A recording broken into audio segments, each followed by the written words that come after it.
So you want to build a world. That's awesome. But let's consider what that might potentially involve. You have your land masses and your oceans. Why are they where they're at? How did they get there? What are their climates and why? Moving on to humans and humanoids, what is their population density? What is their growth rate? What is their dispersion across this continent or these continents? How about the history of each of their societies or all of the societies as they interact with each other? What religions do they have? How about their language, their culture, their arts? How do they wage war?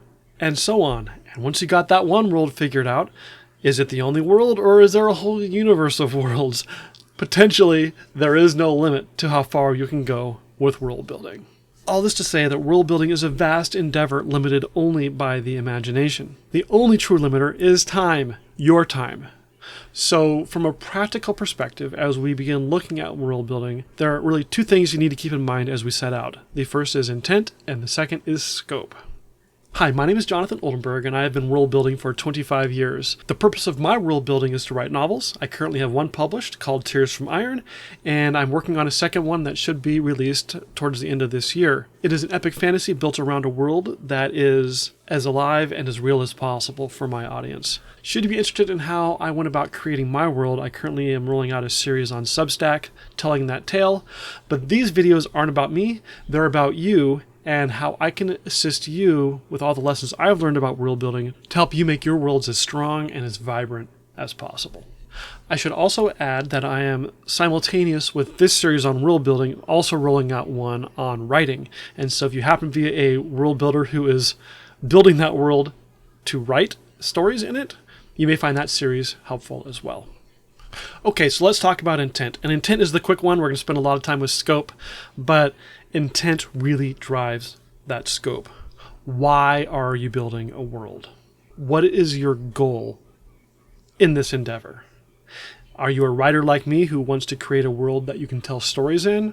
Or perhaps it is part of a game design. Maybe you're just creating a world because you're interested in this kind of thing and it's fun and you're doing it just because you enjoy the craft. And that's awesome too.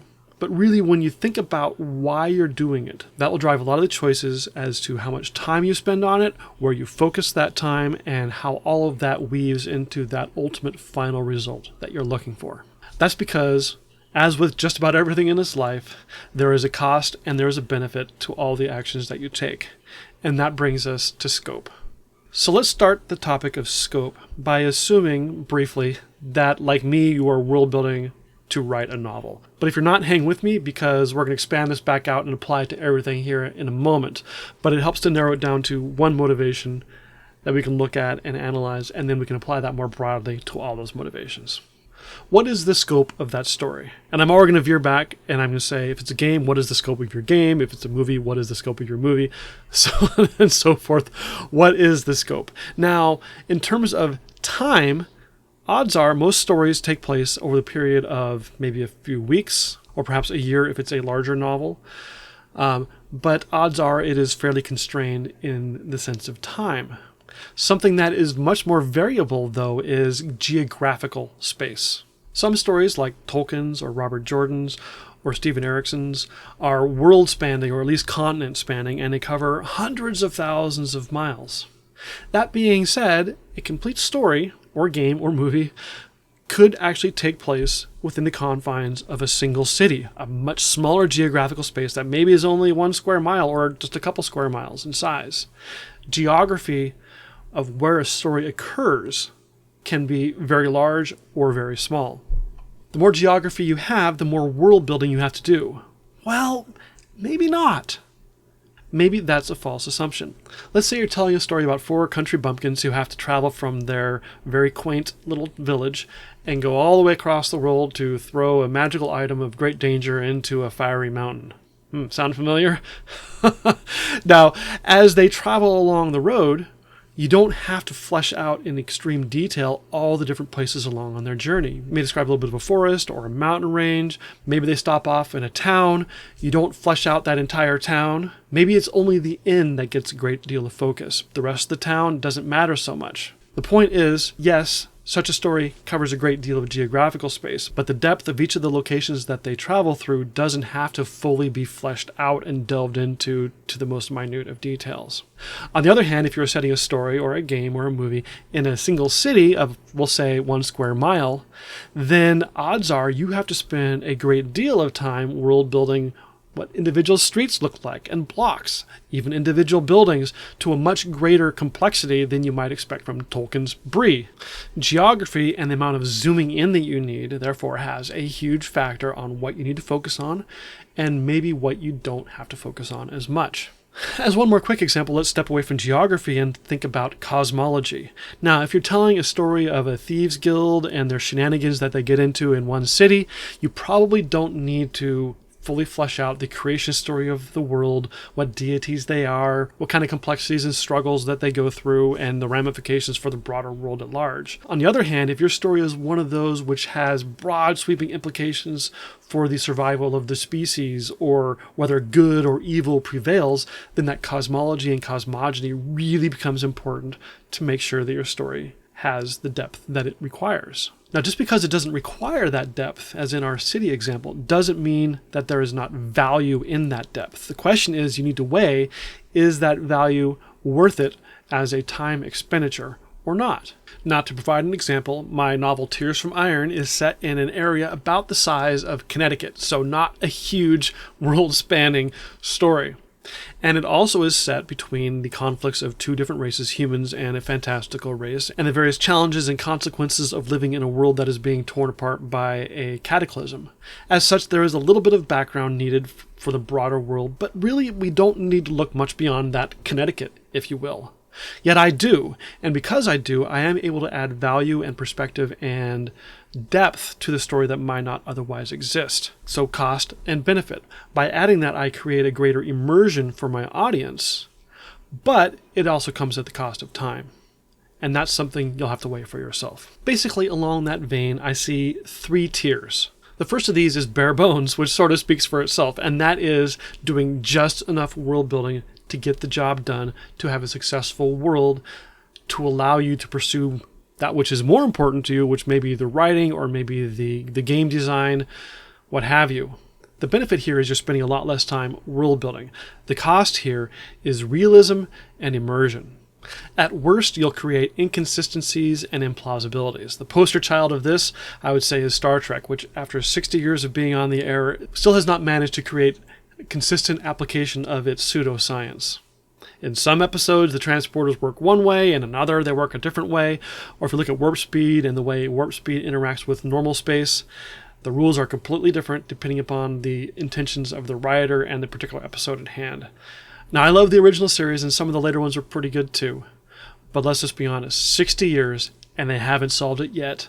I don't think they ever will. So that's the worst you can achieve, and Star Trek is famous and popular, so maybe it's not a bad thing. At best, if you avoid those problems like Star Trek has, what you'll still end up with is a world that doesn't fully immerse the audience, whether that's a reader or a player or what have you.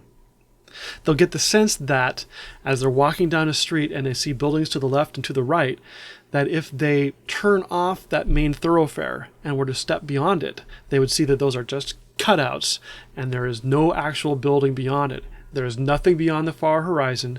All that exists is what exists for the story. The reader, the player, the audience, they can tell. And like we said with Star Trek, that may be okay. But just be aware that the history, the culture, the decisions of your characters or your non-player characters in a game will all be more shallow than if you had more fleshed out. So let's go to the opposite extreme. And that is what I would call a lifetime of world building. And that is where you try to solve everything about that world. All those examples I gave at the beginning, your geography, your geology, your climate, plants, animals, races, history, culture, arts, cosmology, cosmogony, so on and so forth. And you can spend a lifetime doing that and not get anywhere else because you can never make it perfect. I mean, look at this world where we have scientists and scholars, philosophers, all arguing about our own world, and no one truly understands it. And the more that they study it, the more they realize how much they actually still don't know. So the benefit here, of course, is that you have a living, breathing, vibrant, alive masterpiece of a world. And that's awesome. The cost, of course, is that if you wanted to use that for something else, you're probably never going to get there. So that takes us to the middle tier, from it's too cold, it's too hot, to just right. And this is what I would call the balanced approach. And this is where we will be working throughout this video series. And that is figuring out, as you look at your world, where is that detail needed and where can you be a little bit more vague. And so you focus on those important things and let the other parts not quite get as much attention. This allows you to achieve orders of magnitude more complexity and more immersion than you would with a bare bones idea, while not paralyzing that lifetime of work concept.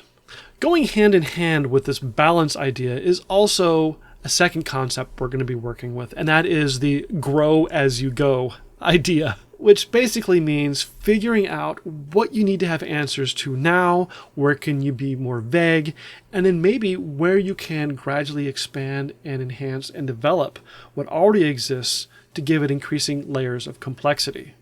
And that can be very helpful, particularly if your intent is to develop a series of multiple releases of books, games, whatever, set in that same world.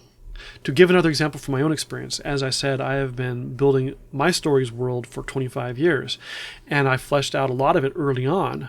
But it's only been in the past year or so that I devote a lot of time to really dive in and figure out climate and climate regions for the various parts of my world. I had rough estimates, which was good enough and sufficiently justifiable to make it work, but there came a point where I wanted to zoom in on some particular regions and truly know what that climate was, and so I expended the effort to figure it all out. But I didn't have to do that to write an entire novel. In fact, my whole second novel was basically done before I started doing it too. I just wanted to refine a couple scenes, and I had that impetus because I love world building for its own sake as well. So as that example shows, you can build out over time and make your world increasingly complex without being hindered in your ultimate goal of writing, releasing a game, or what have you.